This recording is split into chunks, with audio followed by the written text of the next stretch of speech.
Hello and welcome again to this GP Notebook podcast, where we discuss bite-sized topics aimed at all those working in primary care. Now you can find us on all major podcast platforms, including Spotify, Apple Podcasts and Google Podcasts. So do please follow us to receive notifications about new episodes, and if you like what you hear, do please consider leaving a review to help other listeners find us. You can also follow us on Twitter at GPnotebook for more information about new podcast episodes and study groups. Finally, you can visit GPnotebook.com for podcast episode show notes and to find out more about upcoming study group meetings. Now, in this episode, I'll be discussing seasonal affective disorder, a condition that was recorded as far back as 430 BCE by Hippocrates, although he didn't give it a name. And this occurs less frequently in countries nearer to the equator, where sunlight occurs more frequently throughout the year, and typically begins during the ages of 20 to 30, with women being affected 3 to 5 times more frequently than men. The lifetime estimates for depressive and bipolar disorders with a seasonal pattern average between 0.4% and 2.9% in the US, Canadian and UK community studies. The incidence of SAD, seasonal affective disorders acronym, may be higher in some populations with anxiety, ADHD and premenstrual dysphoric disorders, and the exact cause for SAD remains unclear, but it does appear to be linked to the impact of sunlight in triggering the release of chemicals such as melatonin and serotonin, which, as we know, affect our mood. So less sunlight during the autumn and winter months typically affects this balance and so can trigger depression. Some studies also suggest lower cortisol secretions do occur among SAD patients in the morning during winter months compared with non-depressed controls. But interestingly, cortisol secretion levels do appear to be similar between these groups during the summer months. Now, all patients must meet the diagnostic criteria for recurrent major depression or bipolar mood disorder. And seasonal affective disorder isn't considered to be a unique diagnostic entity in itself, but rather a subtype specifier used to describe temporal variations in recurrent major depressive or bipolar disorders over at least a 2-year period. Now, the common presentations include the initiation or worsening of depressive symptoms during the autumn or winter months, and full remission during the spring or summer months, or hypomanic or manic symptoms presenting during spring or summer months. Now, the symptoms of SAD usually recur regularly each winter, typically starting between September to November and continuing until March or April. And there are many potential symptoms, including altered sleep patterns, fatigue, a craving for sweet foods, feeling of misery, guilt and low self-esteem, a desire to avoid social contact, and an inability to tolerate stress. Interestingly, suicidal thoughts are seen less commonly in SAD than in other forms of depressive illness, but this does become more of a risk if the depression worsens. Now, autumn or winter onset SAD may additionally involve a variety of atypical depressive symptoms, such as hypersomnia, slowed movement, weight gain, and so-called leaden paralysis or heaviness in the limbs. So if you're considering a diagnosis of SAD in one of your patients, then taking a detailed history is absolutely crucial. Firstly, as I say, all patients must meet the diagnostic criteria for either a recurrent major depressive disorder or a bipolar mood disorder.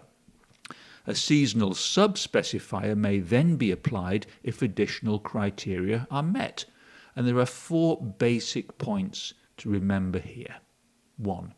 that a regular temporal relationship exists between the onset of mood symptoms and a particular time of year, and this is not better accounted for by seasonally related psychosocial stressors, such as seasonal unemployment or traumatic anniversaries, for example. 2.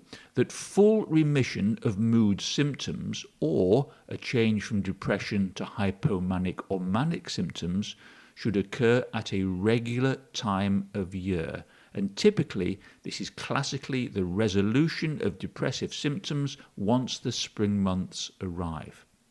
3. That over the previous 2 years, at least 2 major depressive episodes have occurred, demonstrating a seasonal pattern without any evidence of non-seasonal major depressive episodes occurring during the same time. And 4.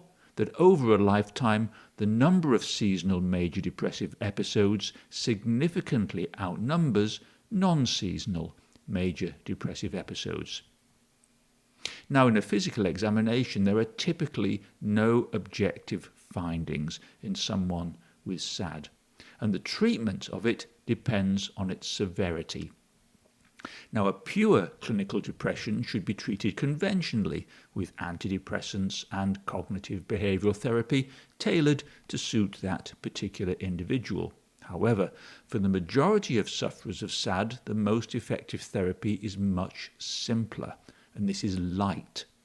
Using light boxes to stimulate the natural production of serotonin does seem to help certain patients, and these are used in large numbers in Scandinavian countries, for example, and increasingly here in the UK too. Now, these are not sunbeds. You don't normally need goggles, and normal activity can continue around them. Ordinary light bulbs and fittings are not strong enough to help here, and this is an important point. This is a safe treatment, but relative contraindications for light therapy include retinal disease, macular degeneration, and the current use of photosynthesizing medicines. Now, with consistent administration, clinical improvement in symptoms may be observed within 1 to 3 weeks, and if light therapy is then discontinued, symptoms may relapse within 1 to 3 weeks. Now, the optimal dosing of light therapy is usually at least 5,000 lux per day, which may involve 2 hours at 2,500 lux, or more typically 30 minutes of 10,000 lux during the early morning hours or on rising. Now, when they're using a light box, patients can still carry out normal activities such as reading, working, eating, watching TV, and it isn't necessary to actually stare at the light. Now, with a powerful light source such as 10,000 lux, 30 minutes a day is all that may be needed for effective treatment. But if the patient is using less powerful light boxes, then 2 or 3 hours may be required, but ideally earlier in the day rather than later. Now, although light treatment isn't currently available on the NHS, it can be obtained from a number of reputable companies, some of whom will allow you to try before you buy.